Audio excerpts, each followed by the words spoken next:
마라탕! 땅으로!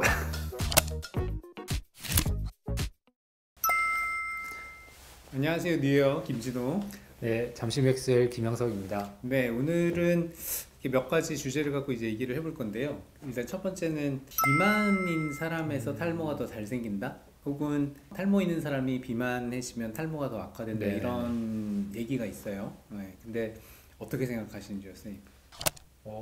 실제로 이렇게 환자분들 보면 이렇게 탈모라고 해서 무조건 뭐 뚱뚱한 사람이 많고 네, 날씬한 사람이 많고 그런 건 아닌 것 같은데 조금 여성분들 같은 경우는 아무래도 약간 비만한 경우가 조금 더 영향이 좀 있는 네. 것 같아요. 또 네. 그런 분들이 좀 생리 불순이 또 있는 경우도 네. 많고 또 그러면서 모발도 좀 같이 안 좋아하는 경우도 네. 있고요. 어떤 원리로 인해서 비만이 탈모를 좀 더 악화시킬 수 있는 기전이 될까요? 그러니까 기사에도 나오지만 이제 어쨌든 비만이라는 것 자체가 여성 호르몬보다 약간 남성 호르몬을 전반적으로 좀 올리는 것 같아요. 네. 이제 뭐 많은 분들이 아시겠지만 결국 남성 호르몬이 DHT로 변해서 진행되는 게 탈모다 보니까 비만 자체가 어쨌든 호르몬의 변화를 통하고 그 호르몬의 변화가 탈모를 결국 더 진행시키는 네.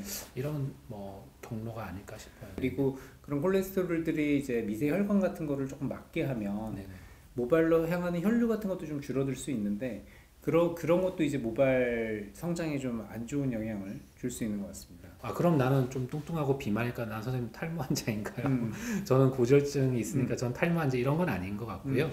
이게 뭔가 집안 내력이 있거나 탈모가 있는 분들 중에 약간 이게 더 비만이 같이 있거나 고지혈증이 있으신 분들은 조금 더 우리가 네. 탈모에 더 취약할 수 있으니까 좀 그런 것도 같이 관리해주자 이제 이런 네. 내용인 것 같고요. 기본적인 탈모 예방은 아시겠지만 사실 탈모 약을 먹고 뭐 바르고 이런 네. 행위들이죠. 근데 이제 거기에 더불어서 좀 비만이 있거나 콜레스테롤 수치가 높으신 분들은 그런 것도 같이 조절하면 네. 우리가 훨씬 더 탈모 예방에 좀 도움이 되지 않을까라는 네. 게 이 기사의 결론인 것 네. 같습니다. 생활 습관을 개선하는 것도 주원이는 아니지만 비만하지 않게 네. 몸을 관리하거나 혈당 조절을 하거나 이런 것들도 간접적으로 어쨌든 탈모에 도움이 된다는 네. 얘기죠.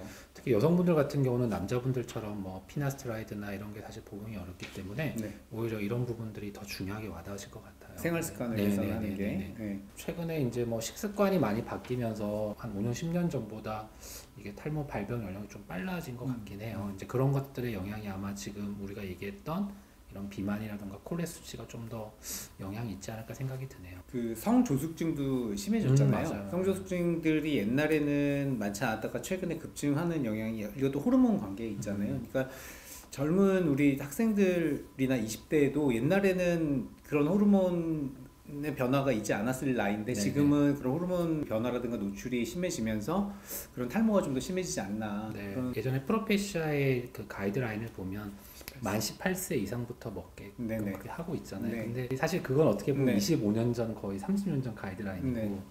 요즘에는 보면 거의 고등학생이랑 거의 저희 때 어른처럼 네. 많이 커 그쵸. 있잖아요. 남성형 탈모가 시작이 되고 있어요. 그러면 어떻게 약을 좀 처방을 저는 해야 네. 된다고 생각해요. 네. 그러니까 봤을 때 뚜렷하게 이건 유효성 탈모구나, 진행이 되고 있구나를 느끼면 저는 고등학생들은 줘야 된다고 생각해요. 왜냐면 정신적인 스트레스가 훨씬 커요. 그걸 네. 고민하고 있는. 그리고 부작용은 대부분 가역적이니까요. 네. 그래서 부작용이 있는 친구들은 또 우리가 멈추거나 감량하거나 뭐 그런 네. 방식을 또 고려해 볼 수 있겠죠.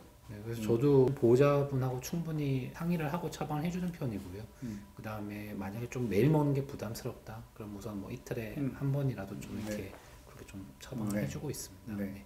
남학생만 얘기했지만 네네. 여학생들 탈모는 어때요? 여학생 탈모에 처방하는 주로 그런 판토가나 판시리 같은 뭐 영양제. 영양제는 사실은 뭐 남녀노소 누구나 먹을 수 있는 거니까요. 모낭주사 치료라든가 메조테라피 뭐 이런 거 많이 하시잖아요. 네네네. 근데 그 여학생들한테는 그런 치료를 같이 하시나요? 그죠. 이제 시간이 안 돼서 못 하는 거지.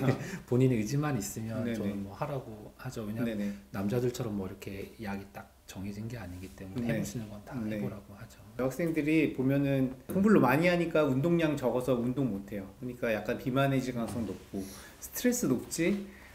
그러니까 이게 뭐 전반적으로 좀 낭패인 거죠. 그러니까 이런 상황에서 과거보다 탈모가 일어나는 사람들이 많아지긴 하는 것 같아요. 네네. 게다가 스트레스를 풀어야 되니까 마라탕, 뭐 탕후루 이런 고지방, 고혈당, 뭐 고열량. 고열량 뭐 다 한 거를 네. 여학생들이 또 많이 먹잖아요. 네네. 뭐 어쩔 수 없는 것 같습니다. 탈모를 일으키는 최악의 쓰리고. 고탄수화물, 고지방, 탈모를 일으키는 최악의 쓰리고. 고열량, 고지방, 고탄수화물. 마라탕. 당으로